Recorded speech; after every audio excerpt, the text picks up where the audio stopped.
বন্ধুরা, পাখিস কিচেনের ব্লগে আবার চলে এসেছি। দুপুরে থালি নিয়ে দেখো, ভাত আগেই বেড়ে নিয়ে নিয়েছি। আজকে একদম বেশি কিছু রান্না করিনি, কিন্তু সত্যি সত্যি কালকে খিচুড়ি টিচুড়ি অনেক কিছু খেয়ে নিয়েছি।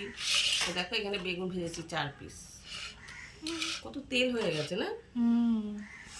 আর এখানে আছে ওলকচু আর আলু দিয়ে রসা। এটা আমাদের বাড়িতে এখন খুব চলবে, যতদিন পাওয়া যাবে মোটামুটি। আমার কর্তা ভীষণ ভালোবাসে, ওই জন্য এটাই খেয়ে যাবো।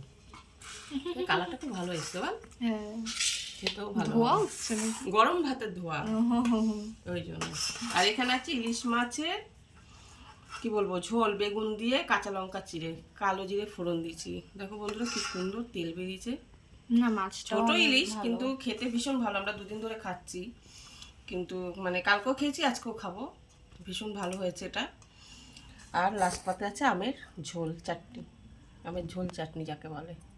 এই হলো আজকের আমার রেসিপি। দেখে নাও আরেকবার। কে কে আমার মতো ইলিশ মাছ পছন্দ করো আর ওলকচু পছন্দ করো, অবশ্যই আমাদের জানিও। আর আমরা এখন খাবো। টাটা।